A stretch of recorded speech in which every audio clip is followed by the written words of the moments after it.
क्या राहुल गांधी आक्रामक सियासत करने वाली छवि बनाने के लिए अपनी भाषा को भी दांव पर लगा देंगे? क्या भारत देश के विपक्ष के नेता देश के प्रधानमंत्री के लिए भाषा का कोई स्तर मानेंगे या नहीं? यह सवाल इसलिए क्योंकि राहुल ने पीएम मोदी और अमित शाह को गद्दार कहा। पीएम मोदी विदेश में टॉफी बांट रहे हैं और इधर गुस्से में लाल राहुल पीएम मोदी पर अपशब्दों की बौछार कर रहे हैं। क्या यह राहुल का सेल्फ गोल है? एक बार फिर राहुल गांधी के बयान क्या आउट ऑफ कंट्रोल हो गए? क्या एक बार फिर राहुल गांधी ने सियासी मर्यादा तार तार कर दी? ये सवाल इसलिए क्योंकि लोकसभा में विपक्ष के नेता राहुल गांधी ने प्रधानमंत्री नरेंद्र मोदी और गृह मंत्री अमित शाह पर देश को बेचने और संविधान पर हमला करने का आरोप लगाते हुए उन्हें गद्दार कहा है। अपने संसदीय क्षेत्र रायबरेली के दौरे के दौरान एक जनसभा को संबोधित करते हुए उन्होंने ये विवादित बयान दिया।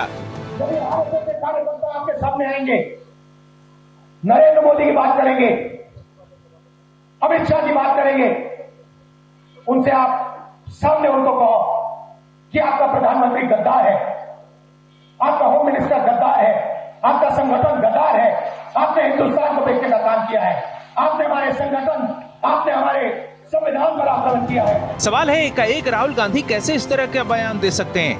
आखिर हुआ क्या? राहुल गांधी के पीएम मोदी को गद्दार कहने के पीछे गौर करेंगे तो उनके पूरे बयान से 3 वजह सामने आती है। पहली वजह, देश को बेचने का आरोप, जिसमें राहुल देश को उद्योगपतियों या बाहरी ताकतों को देश बेचने का आरोप लगाते हैं। राहुल का दूसरा आरोप आर्थिक मोर्चे और महंगाई को लेकर है, जिसके लिए वो वैश्विक संकट नहीं बल्कि मोदी सरकार को जिम्मेदार मानते हैं। इसी तरह बीजेपी पर उनका तीसरा आरोप भारत के संविधान पर आक्रमण का है और महान विभूतियों के विचारों पर आघात का आरोप है। अब राहुल चाहे जिस तरह की नैरेटिव गढ़ें, लेकिन सवाल है कि उन्होंने पीएम मोदी के लिए शब्दों की मर्यादा क्यों लांघी?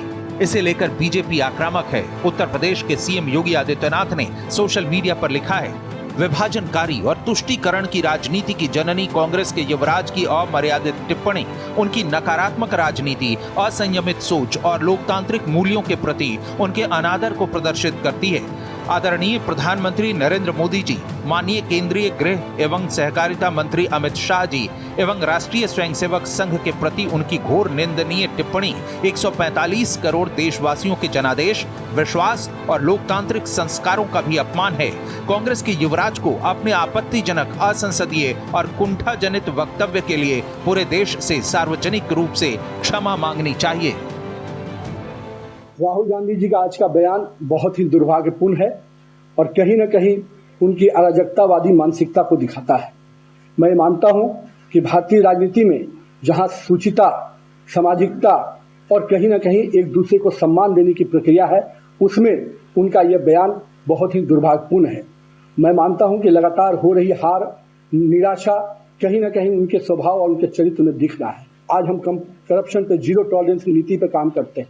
आज हमारे देश के यशस्वी प्रधानमंत्री के नेतृत्व में आतंकवाद जैसे चीजों पर पूर्ण रूप में लगाम लगाने का काम किया। जिन शब्दों का आप प्रयोग कर रहे हैं, क्या नक्सलवाद खत्म करना गद्दारी है? क्या इस देश की जमीन को सुरक्षित रखना गद्दारी है? क्या इस देश के तिरंगे का सम्मान पूरे विश्व में बनाना गद्दारी है?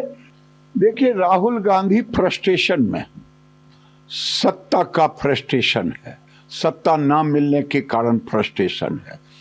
वो मोदी जी को गाली नहीं दे रहे हैं, देश को गाली दे रहे हैं। वो फ्रस्ट्रेशन में निकल रहा है कि पूरी दुनिया में नरेंद्र मोदी ही एक ऐसे व्यक्ति हैं, प्रधानमंत्री, जिन्होंने अपने देश में 3.2% की केवल वृद्धि की है, नहीं तो 110% तक का वृद्धि हुआ, और उस व्यक्ति को आप गाली दे रहे हैं।